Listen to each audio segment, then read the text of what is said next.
name is Kaylin. I also go by kaycreigh, and I am your coach of the LA Spice, the spiciest draft team there is. And welcome to the Week 5 Team Builder. We're going to be going over all of the mons that we're bringing, the different techs that we think he might bring, that sort of stuff. You guys know the drill, sort of a podcast-style video. Again, if you guys have been enjoying these more in-depth team builders, be sure to let me know so that we can continue to do them. And, yeah, be sure to leave a like, subscribe if you haven't already, and I'll see you in the battle tomorrow, and enjoy the video. So it is myself, Lou, with Barish and Jamie, and we are your front office of the LA Spice, the spiciest team there is. That was wonderful. There was a hair flip there as well, I'm not going to lie, but the guys can't see that. But I flipped my hair. I did it. The hair flip is jealous. necessary. I miss my long hair so much sometimes. You gotta grow it. Growing it back, though. Yeah, I'll just spend another 6 years. No biggie. Yeah, go for it. Honestly. But hey, guys, we are here with another team builder. This week, it is for the LA Spice versus DC Dracovish, which, I don't know, this is kind of an underground VGC player. You've probably never heard of him. His name is GLICK. Little known fact, he's actually a world champion. So... yeah, I'm I'm a little nervous. Not scary at all. No, but okay. What were your guys' first thoughts when you saw this particular matchup? It's hard. Yeah. So okay, initially I thought that like Rillaboom and Drifblim is such a good mode against us. Using the Grassy Seed to activate Unburden, and then Drifblim is the fastest thing on the field. It can set up Tailwind, and it can set up Rain Dance as well. But then, if you actually look at Venusaur and Drifblim, they have the same base speed. So we thought that, what's his name again? Oh, Wolf. Yeah, they call him Wolf, right? Yeah, Wolfie sometimes. Wolfie. We thought that he would never bring it down to a speed tie between Venusaur and Sun and the Drifblim, because we could just spore him, or Sleep Powder to be exact.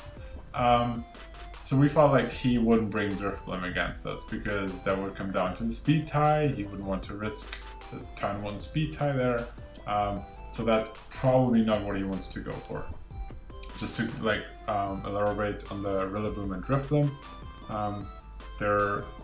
The Grassy Surge from Rillaboom activates Grassy Terrain, and then the Grassy Seed on Drifblim activates boosts defense actually, which is not too important with the Pokemon that we bring this week, but it boosts speed, which is really nice. And then Drifblim has the option to go for Tailwind or Rain Dance, both which are really good against our team. But the only way that he can make sure that his Drifblim isn't falling asleep to his Sleep Powder is by faking out the Rillaboom, which then gives Ninetales and Sun a free attack off, so a strong Heat Wave is dealing a lot of damage to both Rillaboom and Drifblim, and that only in return to I don't know, maybe Tailwind or Rain Dance. So even if he sets up Rain Dance, then Rillaboom is not in a great spot next to him either. So we thought, okay, looking at the matchup, he wouldn't bring it down to a speed tie, so he wouldn't bring Drifblim and Rillaboom. But then looking at his team, most of his Pokemon actually struggle against Venusaur. So we have Jolteon that struggles with Max Quake from Venusaur. We have Arcanine, also weak against Max Quake. I don't want to talk about Diglett, but Diglett is actually... Hey! I think Boyd mentioned that Diglett and Arcanine is a scary combination. Not necessarily against us. The only reason that he got Diglett was because it was the last Pokemon with Beat Up that was available that was reasonably faster than Arcanine, I think. Yeah. But it is there definitely just to beat up the Arcanine. Yeah, so maybe not this week, but 1 week you could bring Justified Arcanine next to Diglett, and that could be very scary. I think Dynamax Arcanine is also scary against us because we don't have a way to KO it straight away, but at the same time it would have to run safety goggles so that we can put it to sleep. Or it needs to be supported by Scrafty or Rillaboom so they can fake out and prevent the sleep powder. That's Other than one that, of the biggest things. Like the fact that there could be safety goggles somewhere just to deal with the Venusaur, and also the fungus as well. You've got to respect the fungus. You must. So, Yeah. like Don't the fuzz fact, a little Gus.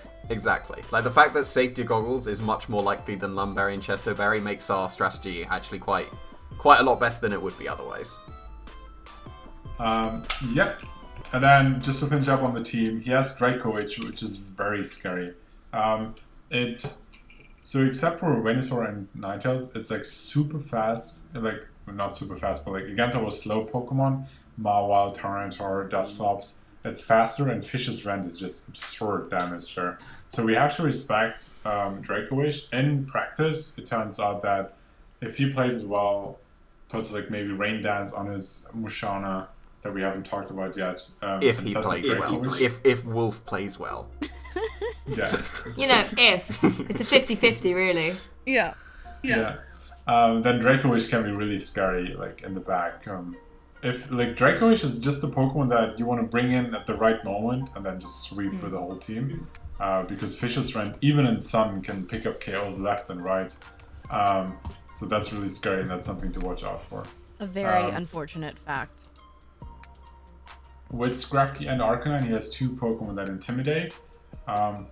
And we just think that like Tyranitar is a really bad pick this week because he has double intimidate. He has the Rillaboom that is good against Tyranitar, and then Musharna and Escavalier. So his Trick Room option that he has brought in earlier weeks before is really strong.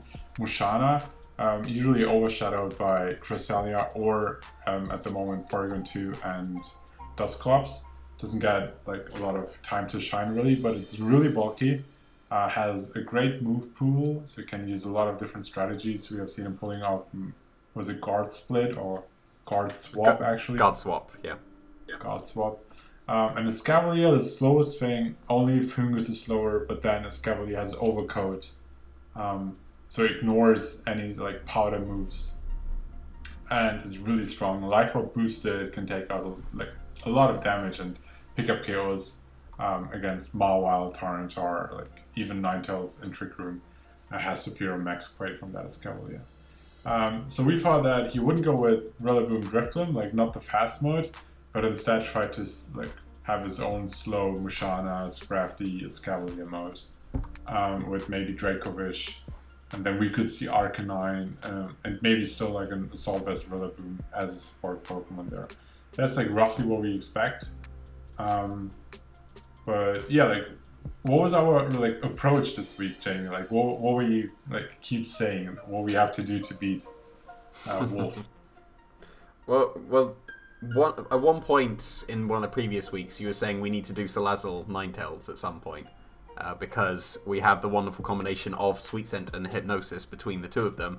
But then it turns out that 3 other Pokemon know Sweet Scent as well. So we're going to be using a lot of Sweet Scent here to try and get around the safety goggles that he is surely going to be having, because Hypnosis can ignore that completely. So that's going to be the main strategy that we'll have with the Ninetales, going with the Hypnosis and then hopefully setting up as well so that it can do big damage. We sweet and spicy this week. So like our biggest sleep option usually is Venusaur with Sleep Powder and some super fast and scary. And the easiest way to counter that and also have a good chance against, or like ignore Fungus basically, is by having Safety Goggles on a Pokemon. So we would actually expect Safety Goggles on Musharna this week. And it would just ignore Sleep Powder. But the way we go and tackle this matchup is by having Sweet Scent on Venusaur. You will see that in a second. Also on Comfy, that has a very special set this week, and we made sure that Comfy is faster than Ninetales. So we can go for that Sweet Scent and Hypnosis, and it will just ignore the Safety Goggles and put Musharna asleep. Yeah, so like the idea, just ignore Safety Goggles, go for Hypnosis with the Sweet Scent. Originally we were thinking of Salazzle, but both Comfy and Venusaur have Sweet Scent as well. Yes. So I feel like that's a pretty good transition into the mons that we are actually bringing. So that was the general concept and the thought process of what he could do, what he might bring, how we could counter it. And so this is what we came up with. I say we, but you guys know what's the truth here. But Clip-Clops is coming this week. First up is our Dustclops with Nightshade, Imprison, Pain Split, and Trick Room. He's a bold boy with Frisk, which is always really nice to be able to get an idea for what they're running, especially with the particular strategy that we're bringing this week, being able to tell who's, for example, Lumberry, etc. So yeah, if you catch the safety goggles as well, then you know that Mon can be Hypnosis very safely, which is going to be very nice. So that's one of the big reasons why we want to lead with the Dustclops on turn 1 of game 1, so that we can find the items, so that we can try and get the Sweet Scent Hypnosis strategy going in the other 2 games as well.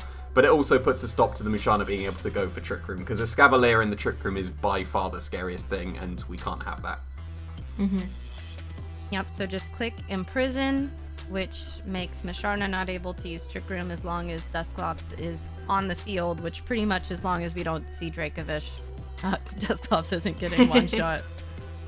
Yeah, and Pain Split helps with that. Like, it gives you the longevity on the field if you need it, so Imprison's still active. Nightshade, does Nightshade things. We know it's a pretty good thing on Dustclops.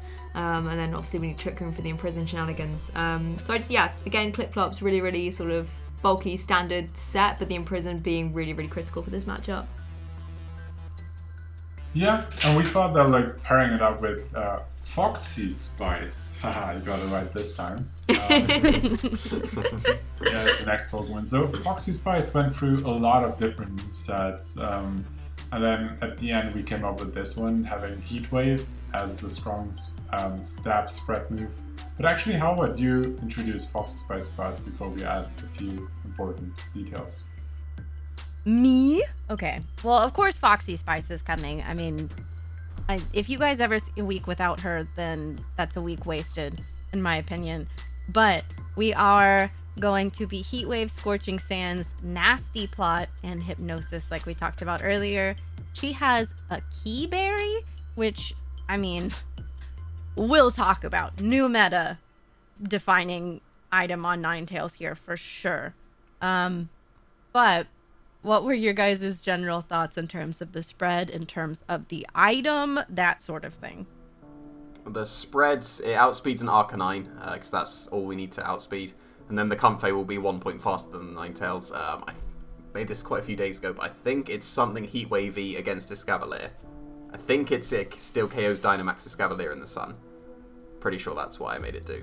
And then the defense, I made this yesterday, but it was incredibly specific when I put on the Keyberry, because we have the Keyberry because he's got double Fake Out, and if he puts a stop to the Hypnosis turn 1, we're still getting a defense boost, which is still something positive for that turn, which is going to be quite good. What was it? It survives a Rillaboom Fake Out and a Banded Dracovish Vicious Rend in the sun that's not doubled with the Keyberry boost.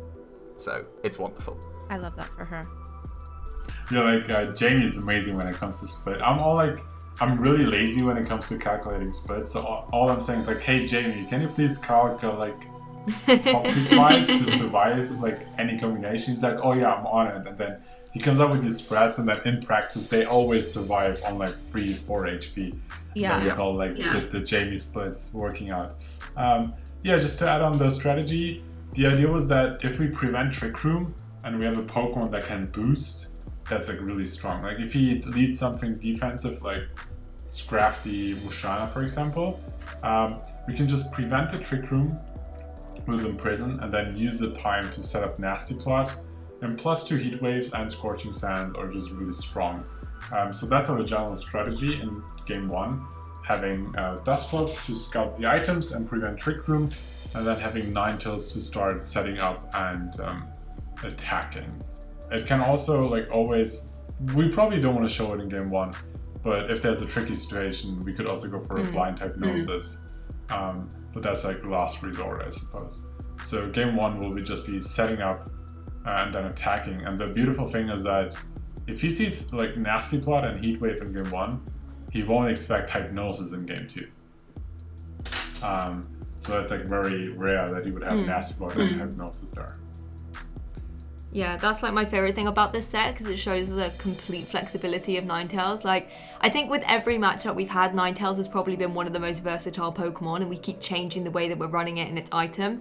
And I love that because a lot of people said, like, why didn't you get Torkoal? That's the best fire setter, that's the Medical. But Ninetales is actually fitting in this so perfectly, and for this particular strategy, having access to being an offensive pressure on the field with Nasty Plot and, you know, the Heat Wave and Scorching Sands really, really helps us out. But then at the same time, having that synergy with the partner Pokemon setting up the Hypnosis is just a complete other strategy you can go for. And I just think Ninetales is such a pivotal and flexible Pokemon on this team, and this set again just demonstrates that really well. Yeah, imagine having to run Yawn instead of Hypnosis. Could not be us. Exactly. This lazy Torkoal. Ninetales gets the job done. Exactly. And next up, after Ninetales, we are bringing Shelob the Araquanid again with a cute little utility umbrella, you guys. She is clutching are we it. going for the umbrella after all? I mean, this was the most recent set that I had, I think. Oh, I think I was persuaded at the end to go for leftovers in the end. So we're still unsure between the two sets. So this is, how about we talk about Umbrella first, and then we might change it to leftovers, and we'll see that in the battle tomorrow. Okay. Yeah, that was the most recent one that I had. Okay. Like, it doesn't matter too much, but let's talk about what our thought process was with Utility Umbrella, and then we can touch on leftovers as well. Well, my thought process is singular thought process was I want to see that Arcanine die in the sun. They don't die, Jamie. They only get KO'd. That Arcanine would die with the umbrella. Oh no. Because clicking it. in the sun, Arcanine will always survive any move that Araquanid would go for, unless we have the Utility Umbrella. Because the Utility Umbrella just ignores the rain and ignores the sun. So that means that we get the full damage against the Arcanine and we get a completely surprise KO. And I want that to happen so much, but Leftovers is still very good with Iron Defense. Yeah. Okay, yeah. So Araquanid in general, we thought that we have two options to deal with his team. Number one is prevent Trick Room, and number two is having Pokemon that even in Trick Room work well against his team. Shelob, our Araquanid, is one option. It has Iron Defense, so whenever we have a free turn, we can just set up the Iron Defense and we get less damage from the Escavalier, less damage from the Dracovish as well. And then we have Scald and Buckles as special moves, as we don't want to deal with double Intimidate from his side. So that's the general idea. And Utility Umbrella, just to give it up explanation, it basically ignores sun and rain effects on the field. So if sun is up and we set up sun with our Ninetales, and then Shelob comes in, we can just ignore the sun on the field and go for a regular Scald, and that just picks up the KO on Arcanine. So that's really strong there. Question. For example, if we are being attacked by Dracovish in the rain with a Utility Umbrella, do we ignore the attack boost from that or no? Ooh, that is something we should have worked out right now. Because this is an item that is never used, so... Yeah. Yeah, because the wording makes it seem like, yes, we should, because we're ignoring all effects of weather on the field. Yeah, that's what I would assume. But it's super niche. Super niche. Yeah, we'll figure it out. Then we were saying that the Dracovish could also be a Utility Umbrella itself. Yeah. We could see it running that, so that it itself could ignore the sun to get the big Fisher's Wrens. That would be a wonderful moment if we both brought Utility Umbrellas this week. Can you imagine the thumbnail? It would be so good. It'd be so good. It's funny because originally we started with Utility Umbrella, and our artist Lou was like, "Oh yeah, that's so nice. I can draw a spider with an umbrella," and I was like, "Okay, sure." Sold. But then, but yeah, the idea is that if we set up Iron Defense and we have Protect as well, Leftovers is just such a great item because we can just protect every other turn and get 1/8 every 2 turns back. That's great recovery. With Iron Defense, we don't take too much damage. So that was our idea behind Leftovers. We'll probably have a last minute decision on what is better, but we just want to present that we had the idea of the utility umbrella. It would be a great week to bring it. But yeah, that's pretty much Sheila for you. We've also discussed the possibility of bringing Aqua Ring, so Spider may change in general. I guess you'll just have to watch the match in order to see what we decide on. But yes, so that's Spider. Up next, Plant is coming. Venusaur with just the most stunning belt ever. The expert belt. She looks great. It's bringing out her eyes. Leaf Storm, Sludge Bomb, Earth Power, and of course the sweet scent that we talked about. She's modest though, you know, like she looks good, but she's humble still. What were your guys' thoughts about our lovely Plant here this week? I like how we're all too polite to just interrupt each other. So I'm gonna break the awkwardness and just go. And yeah, like basically we've gone like full bulk instead of in the Venusaur because we're just assuming that Wolf doesn't want that Driftbloom speed tie. So then all we need is to outspeed the Jolteon, and we just need 4 EVs for that. So then that lets us have all that bulk. Pretty sure it was to survive an Arcanine Flare Blitz in the sun when we're Gigantamax. And then the rest in... There was something special attacky as well, but I can't remember. I made these spreads a few days ago, and I trust my past self. So... but yeah, like, there's multiple ways around Sleep Powder from Wolf. There's Safe Goggles potential, there's Overcoat on Escavalier that would ignore it, so the Sweet Scent is really crucial here. We've just got the main 3 attacks that the Venusaur would have, because that's all we need coverage-wise as well. Yeah? Yeah, so basically, we don't want to go for Sleep Powder, so we have Sweet Scent there, and then just 3 attacks with a lot of bulk and attack. I think originally we were thinking about getting rid of the grass attack, or like just Gmax Wine and Ash with all the passive damage was really helpful. Venusaur will not come to game 1, but it's a scary lead for game 2. So if he sees that we are not actually bringing some, then he might not be prepared for it in game 2. So yeah, like of course we're playing Wolf, but this was the set that we think was the most efficient one against his team composition. Yeah. And I haven't really got much else to add, to be honest. I think you guys have said it all. Perfect. She's amazing. And speaking of Mons who are amazing, coming off of just a stellar performance last week. I mean, there was a game where she took 4 KOs. Wednesday is coming back. Jamie finally believes in her. He doubted before, but she's proven herself now. She's got Play Rough, Sucker Punch, Fire Fang, and Protect. She is Life Orb again, because she is truly just living. I think that we decided on Intimidate. Yes. Yeah, I think we've changed to Intimidate now, because the way we're going to play the Marwal is leave it in the back, bring it in, and properly Dynamax it at that point. So hopefully the Intimidates would be taken care of at that point. They would also be able to intimidate the Escavalier. If it managed to get into Trick Room, being able to reduce its damage output would be very beneficial as well. And yeah, I was expecting Marwal just to be like, wow, it's amazing in this previous week. This is the only week that Marwal will come to. Isn't it great for her? And then we're just looking at the team, it's like, oh, Marwal seems actually quite good against Wolf. Wait, actually, it's actually amazing against Wolf. And then, yeah, I now believe in Marwal. Yes. If there's nothing else that I do throughout this entire WBE season, honestly, that's enough. I'm happy with that. So yeah, that's basically what she does. Is she's just gonna be able to come in, get some really strong attacks off. Sucker Punch is really helpful. We added that after like a good number of practices because we kept feeling like we needed it, especially because there were many circumstances where we had Dracovish in Sucker Punch range, but then we didn't have Sucker Punch, and so we're bringing it. Hopefully she gets to go off and live her best life. Do we cover all Pokemon? There's one more left. No, there is one more. Oh. The disrespect to Comfey. How? Honestly. Come on. She is The holding her shame. Pixie Plate. She has Draining Kiss, Sweet Scent. With literally the strategy we've been talking about this entire time. Jamie Yep. really wants her to be able to use Growth in the sun. And then after you. Which I mean, I is know- I very know- good. after you. I know why Billa just ignored it, because he's just been scoffing at this set the entire time, when I think it's just genius.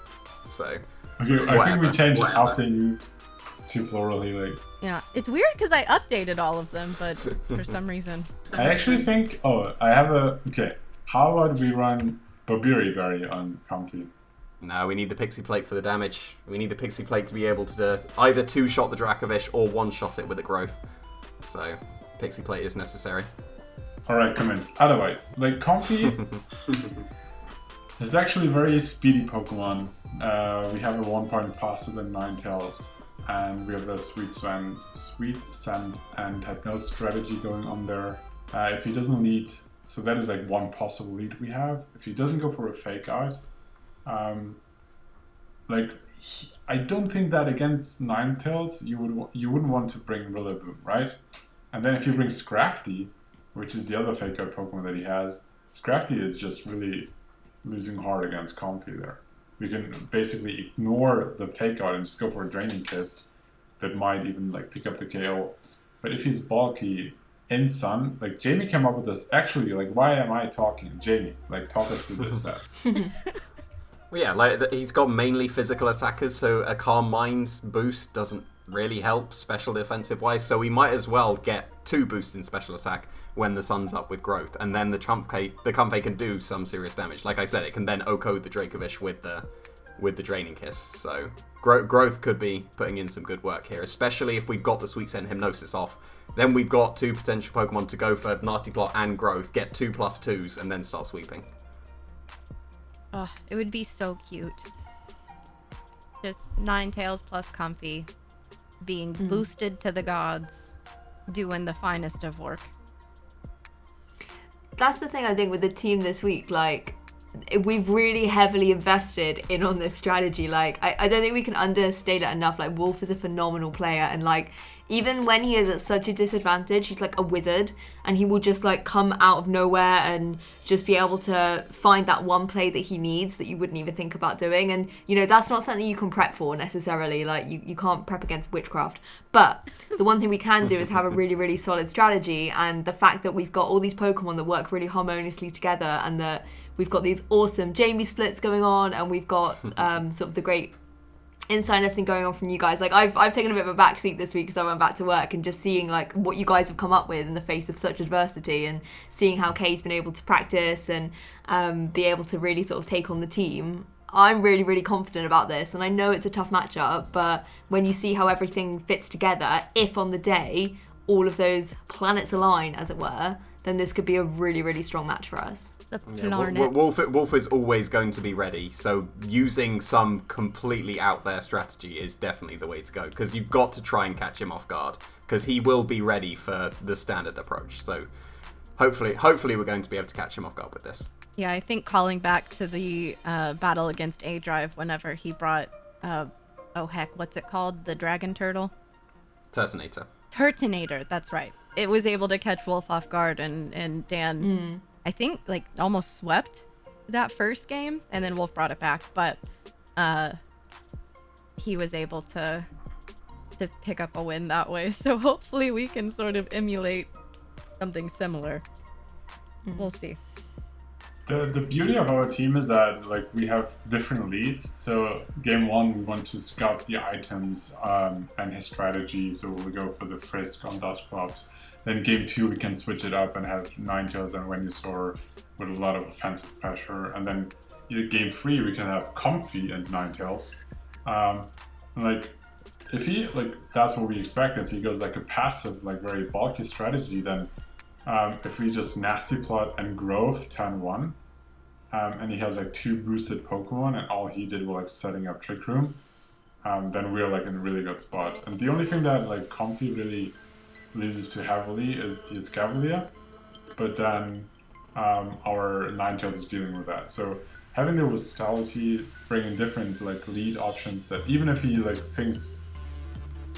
comes up with a plan against Dusclops and Ninetales, we will have a Venusaur in the next game, and then Tapu Lele in the next game. So like we just have a lot of options, and I'm really looking forward to watching the games with all of you guys on Sunday for a new YouTube Primer? I'm Yeah. just taking this away now. Yeah. Nope, we'll be doing that again. Amazing. Yeah. I'm hoping that I can take him to a game 3. That's like my personal goal. If I don't reach it, then you know we've put in a lot of work, and hopefully I still am able to play well. But No, I don't think you're gonna take it to a game 3. I think you're gonna 2-0 him. We hit it here first, guys. I mean, hey, that would be the ideal. Is just in and out. Okay. Everything is fine. And Anyway. that's where we're gonna leave the video. Yep. Thank you guys so much for listening to this. You did not just say that. I'm gonna go ahead and end it here. Let me know which set you guys are most excited about, or just the general strategy. Let me know if you ignored what I just said. And yeah, remember to check out everyone in the front office. All of their links and everything will be in the description below. So you should do that. And yeah, I'll see you guys at the premiere tomorrow. Tune in next time for more shenanigans. Bye!